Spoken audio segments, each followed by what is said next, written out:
Mesdames, Messieurs, bonjour. Welcome to the 1 p.m. Bilingual News, top stories. Alimentaire, des composés chimiques particulièrement toxiques utilisés pour faire musique qui condamnent ces pratiques.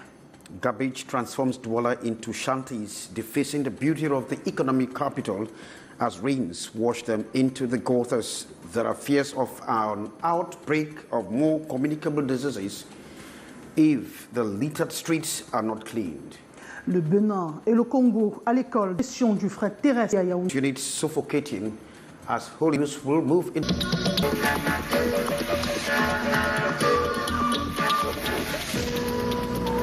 Garbage littering. This heap of garbage has been here for 2 months now, as the inhabitants told Canal team of. Because the dustbin was initially up there, but now it's just that now it's a defense period. There are a lot of days where I come to the cyber and I stay alone. Like, people don't even want to come here because they see the dustbin. Some people don't even know that there is something here because there is a dustbin here. They just think it's a dustbin. This situation has a direct impact on the population, as it is a breeding ground for diseases. The population calls on the government to provide the means for them to take greater responsibility. I can't even stay out here a lot because I go back to the house and I'm itching myself and itching myself and itching myself. I cannot even. According to the National Observatory on Climate Change, devastating floods will be observed in the days ahead in several, blocking them, thereby another factor that causes floods. And so far in the dusty roads, residents of Nkormisen, that is in Yaoundé, can now enjoy the beauty of the town as it's been transformed with modern roads. Hyacin Chair went through, and this is what he brought back. The smiles on their faces speak volumes as they are seated at their various business spots without face masks, no other gadgets to battle with dust. We are at the Nkormisen neighborhood in Yaoundé, popularly known for heavy dust and mud during the dry and rainy seasons respectively. The stretch of road now breathes some tar, the work advancement highly appreciated by the inhabitants. Nkormisen was a very dusty quarter. It is very clean. You come in the morning, you just put things outside and just sit.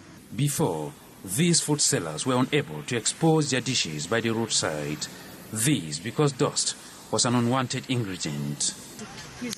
Before, I could not put my table out here. I would only hide the inside, and the inside was too small, but now I'm comfortable outside. Thank God for the work. From changing shoes and clothes while moving from Nkormisen to other areas to wearing just one, the inhabitants heave a sigh of relief. Even before you go to Lycée Bilingue, we have to use things like this to cover ourselves because there is no one. Though the population is grateful for the work done, they ask for more, like Oliver Twist. We hope that they will finish the routes all over the place. Nous prions que s'ils peuvent achever le travail pour que la satisfaction soit totale. It should, however, be noted that the road with the tarred portion when it reaches the level road junction. The sector experiment something new. They will experiment the cable car system that will certainly hit the roads of Yaoundé if the roads are well done. Beatrice Ngamo reports. Traffic congestion, like difficult urban mobility, are real in Yaoundé like other urban towns in Cameroon, and so the need for tangible solutions. One of such, according to the Minister of Urban Development and Housing, is the cable car system. Le téléphérique par rapport au tramway. We can think about it, but will it be a solution to the problem? Within our present context, to me, it is, I will not say extravagant, but could not be a miracle solution we are expecting. The problem to him needs multimodalities, such as diversifying public transport in big towns with buses. Develop high-level service buses like what we see at Senegal. We can't ignore that there are many energy problems in Cameroon alongside security problems that can arise. According to me, Yaoundé is not really that mountainous for such a project. The cable car means any guided transport system in which vehicles In particular, the cabin, seats or apparatus are moved by means of a cable, like energy and also environmental concerns. Si des gens ne sont pas capables de satisfaire les demandes actuelles, if we are not capable of satisfying actual electricity demand, how can the cable car demand be satisfied? True, solar energy, alternative solution is there, but is our climate favorable? Remember, we have dry and rainy seasons. Rappelons que nous avons 2 saisons sèches et 2 saisons de pluie. For a cable car system, at least 2 stations are needed, the start and end lines. Worth noting here that it is by the end of this year, after technical and financial studies, that the feelings of many will sure find peace. Thanks very much, Beatrice Ngamu. All is not well in the Mungo division as we have very unpleasant information of cholera outbreak. Monique. Henri Kidjon-Atembe, nous parlons de santé avec les populations du Mungo qui sont en alerte depuis le mois d'avril à la suite de la détection d'un cas de choléra post-mortem. Ces populations craignent davantage la multiplication des cas de contamination en cette saison de pluie à cause des quartiers de plus en plus insalubres. Les autorités ont pris des mesures pour parer à toute éventualité et accentuent la sensibilisation. On voit cela dans ce reportage de Luciano Ndiakodoudou et de Roméonda. Ils sont nombreux qui vivent dans ces quartiers insalubres du département du Mungo. Ceux-ci sont exposés à des contaminations des maladies de tout genre, surtout en ces temps de pluie où l'on parle du retour du choléra. Un cas post-mortem a d'ailleurs déjà été enregistré dans l'arrondissement de Melon, ce qui fait planer l'inquiétude dans les cœurs des populations. Et nous implorons chaque jour de faire quelque chose. À l'hôpital du district de Melon, outre les campagnes de sensibilisation, le dispositif sanitaire a déjà été mis en place pour répondre à des éventuelles sollicitations.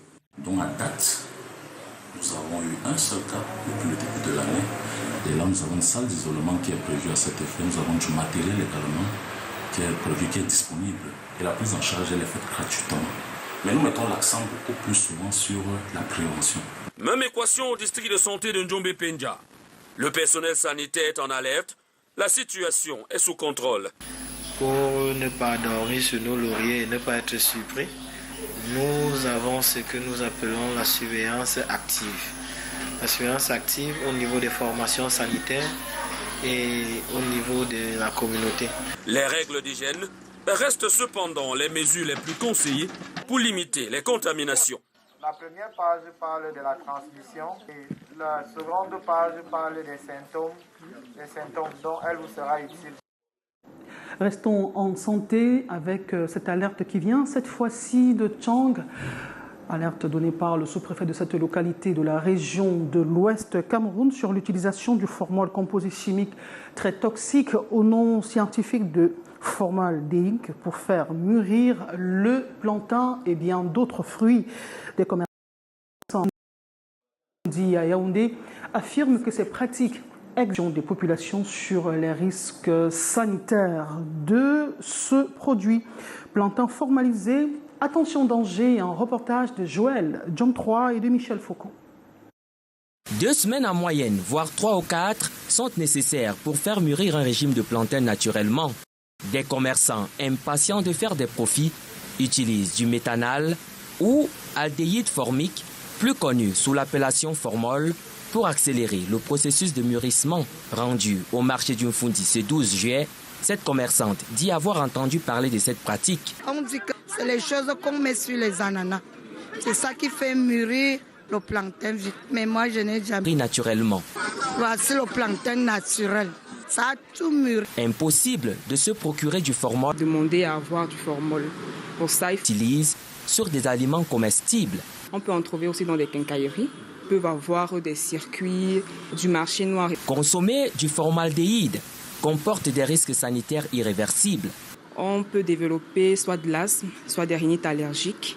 Et là, les conséquences sont plus graves que de simples urticaires sur la peau. Ça peut développer des maladies. Nous fera l'aveu que le formol serait aussi utilisé dans la composition des cristaux de menthe, tant prisés. Entre-temps, les Camerounais s'intoxiquent sans le savoir. de beaucoup de sécurité depuis la conception. And so women have been advised to conceive and give birth before the age of 40 in order to avoid high-risk pregnancies, complications, and even death. That advice is coming from the administrator of the Gynecological Endoscopic Surgery and Reproductive Hospital following very serious complications. Chief Correspondent in Yaoundé is Beatrice Nkamo. Medical officials have come to realize that once many young girls crosses the age of 38, conceiving, like delivery, becomes complicated. It's to stress on young girls to have their baby very young. So this one it's at 40, and this is a very, very, very, very difficult pregnancy. So when it happens, you have to take care. This is why this institution has been put on, to take care of this type of difficult situations as far as pregnancy is concerned. The situation of two happy mothers today, thanks to in vitro fertilization at the Yaoundé Gynecological Endoscopic Surgery and Human Reproductive Teaching Hospital, Cliquez, long and difficult journey. Had 3 previous abdominal operations, has a lot of myomas recurrently, and they have to perform myomectomy. Then at that moment, it fragilized the uterus. So when the pregnancy comes later, it can burst at any time, and this patient ruptures her uterus. But babies were delivered safely and in good health, thanks to the expertise at this fertility hospital. Normally, stress on all women to come and deliver in this hospital, where they can have their delivery normally without any problem. Her obstetric mission from the presidential couple is to respond to all types of pregnancies, the concern of the population. Some 373 babies have been delivered this far year through in vitro fertilization. Well, congratulations to the mother. Marine engineering marine engine repairs, that is one of those sectors in mechanical engineering which is so lucrative. Unfortunately, young people nowadays do not know that there are many openings in that sector. And so recently, Ambu Gladys Dibang went through the banks of River Vuri to find out how these people are faring on it. Fortunately enough, she came back with this good news for young people scouting for opportunities.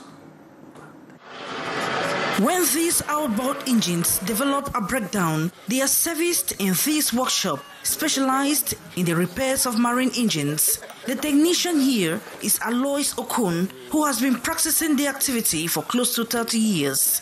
I'm repairing outboard engine. That's engine boats, the so-called engine boats and outboard engine.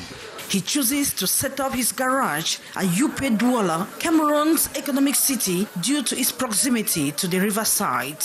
A lot of activities in Yupe is based on the seaside, and a lot of people are using engines here. So we have a lot of engines all here in Yupe. And even the fishermen from the island, they usually come from, I have a lot of customers from the island, from the seaside, where they call fishing port. So they usually come up here to repair engines. His experience and meticulousness are admired by his customers.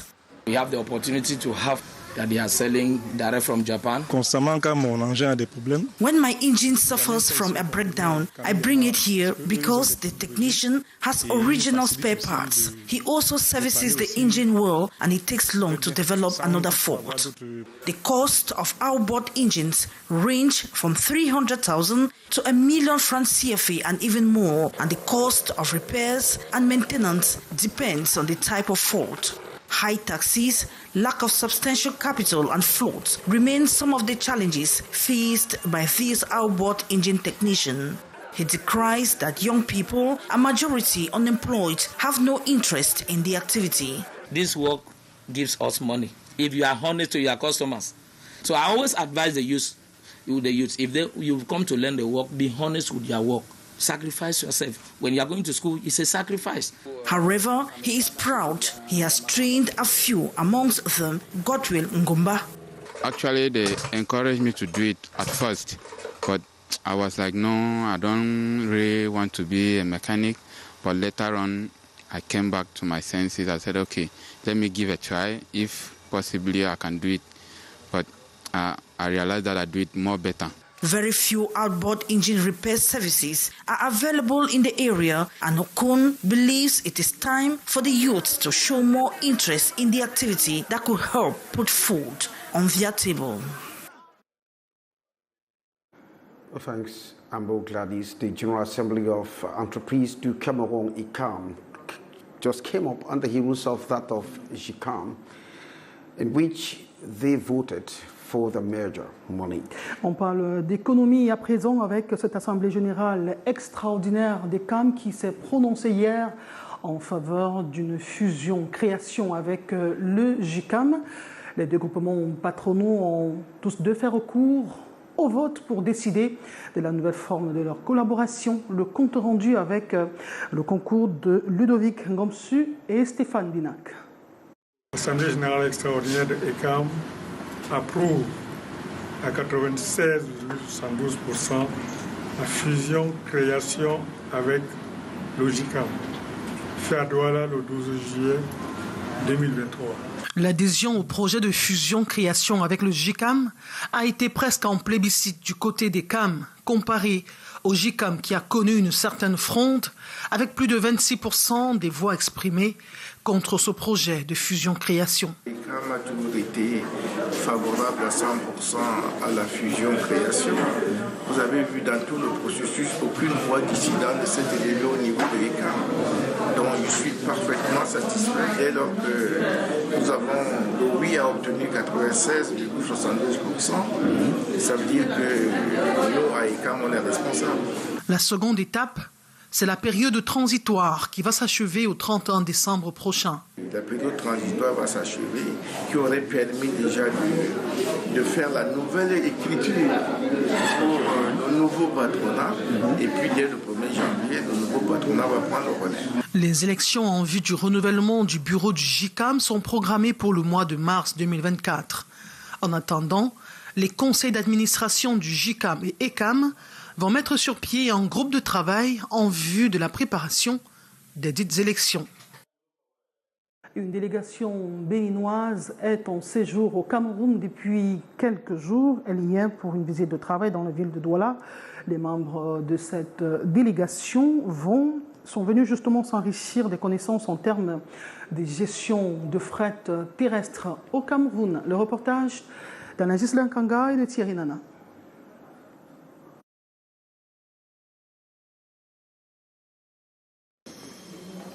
L'École nationale d'administration et de magistrature accueille en premier ce mercredi une délégation de l'École supérieure d'administration militaire de la République démocratique du Congo.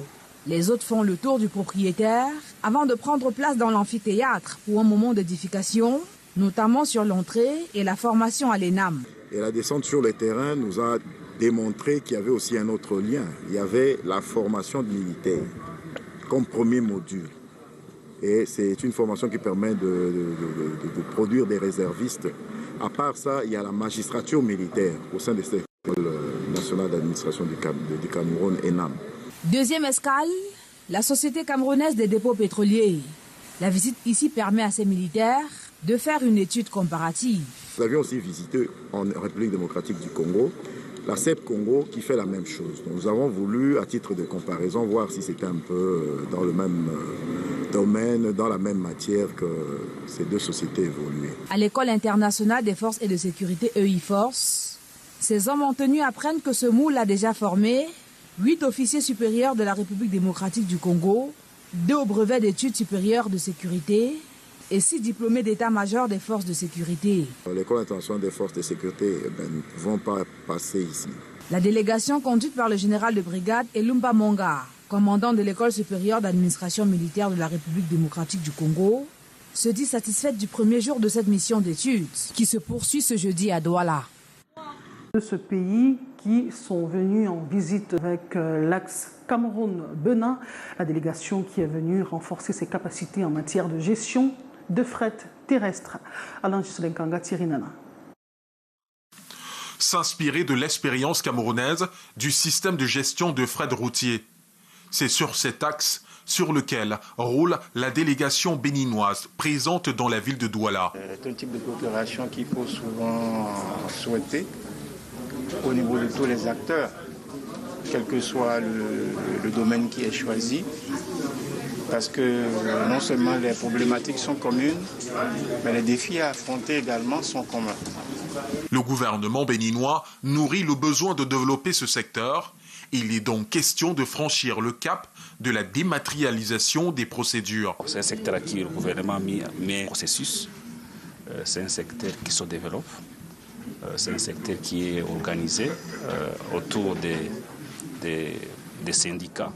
La démarche béninoise est, pour la partie camerounaise, la preuve du désir des deux pays de partager la même vision de développement de ce secteur. Le Bénin, le Cameroun, donc, qui est aussi entouré de pays enclavés comme le Cameroun, donc il n'y a pas de raison pour que nous ne mettions pas en place le système qui marche au Cameroun. Pourquoi pas au Bénin, pourquoi pas au Ghana, pourquoi pas en Côte d'Ivoire. Tout ça, c'est le souhait des Camerounais que nous sommes. Ce processus enclenché vise à booster l'économie de la sous-région et à encourager le commerce intra-africain. On parle des vacances. Well, it's not been easy with small-scale businesses in some of the towns in the country as they are suffocating with the holidays on. So some businesses like tailoring workshop and beauty salons are amongst those who are not able to break even. Hi, Cynthia.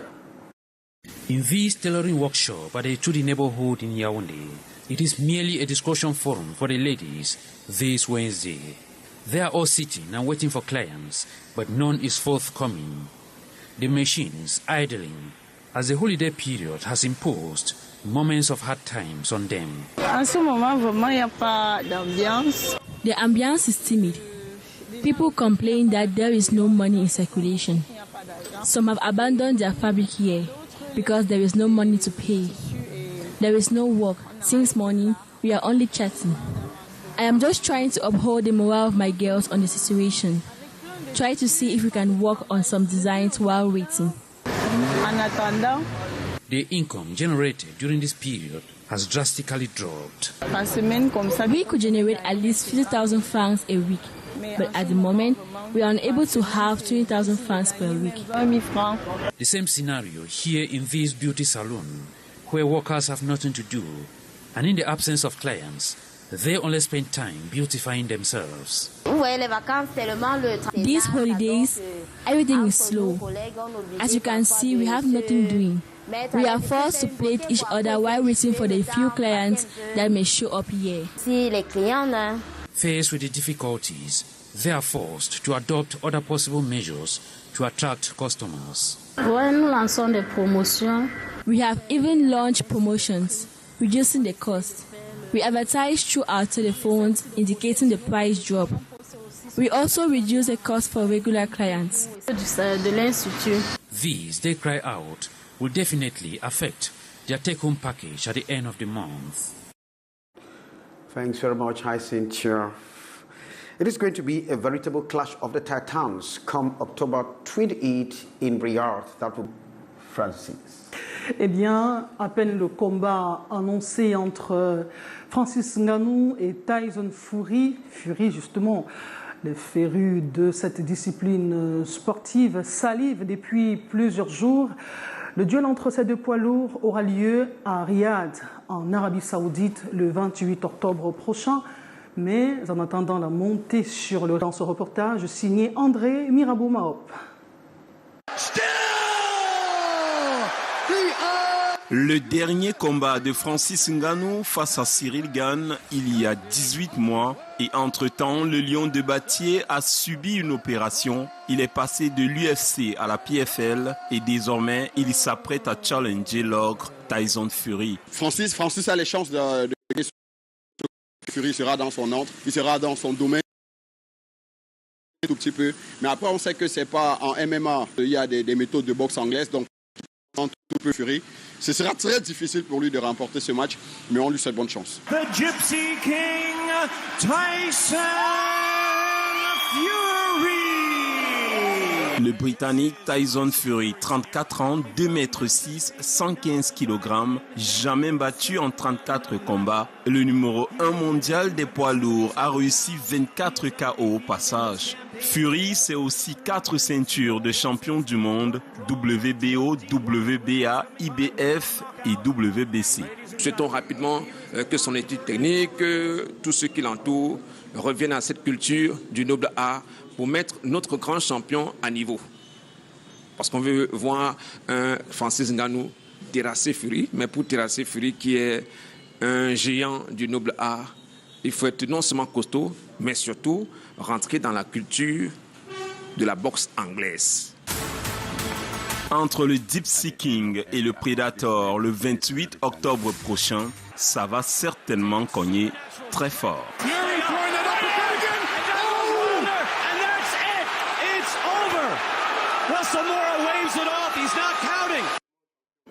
Et ce duel entre Francis Ngannou et Tyson Fury sera regardé en direct au village Ndongelan par ça, département de la Léki, région du centre et partout ailleurs. Fin de cette édition du 13h sur Canal 2 International. Mesdames, Messieurs, merci de nous avoir regardés. Good day, Henrique et Jean Atembe. And good day, thanks for watching.